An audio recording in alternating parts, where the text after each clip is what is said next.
இஸ்ரவேல் தேசத்தை ஆதரிக்கும் நான்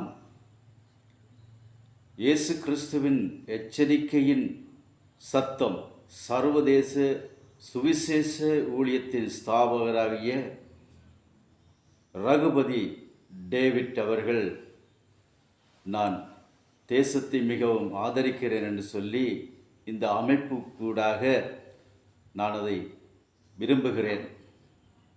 வேதத்திலே சொல்லப்பட்ட வார்த்தையின்படி, இஸ்ரவேலே நீ பாக்கியவான், கர்த்தரால் ரட்சிக்கப்பட்ட ஜனமே, உனக்கு ஒப்பானவர் யார்?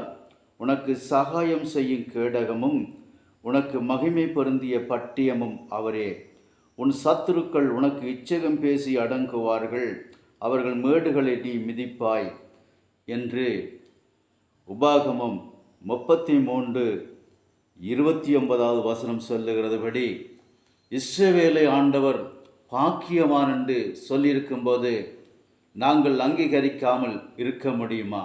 நாங்கள் கிறிஸ்தவர்களாக இருக்கிறபடினாலே இஸ்ரவேலின் பங்காளிகளாக மாத்திரமல்ல, உரிமை உறுத்துடையவர்களாக இருக்கின்றோம்.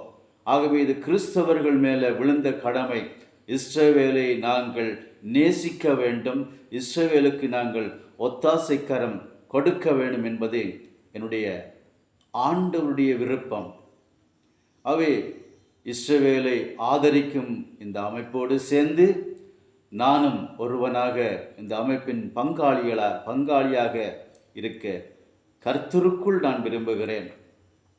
எனக்கு கொடுக்கப்பட்ட முக்கிய பங்கு இஸ்ரவேலை நான் நேசிக்க வேணும் என்பது. இஸ்ரவேலை நேசிக்காத கிறிஸ்தவர்கள் அல்ல.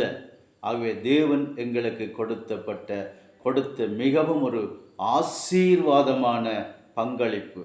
அதனாலே நான் நன்றி சொல்லி இஸ்ரவேல் தேசத்தை நான் ஆசீர்வதிக்கிறது மாத்திரமல்ல, அதுக்கு உதவிக்கரம் நீட்டுகிற ஒரு பங்காளியாக இருக்க நான் விரும்புகிறேன் என்று சொல்லி இந்த நேரத்தில் இந்த வீடியோ ஒளிப்பதிவு மூலமாக நான் தெரிவிக்கின்றேன். ஆமென்.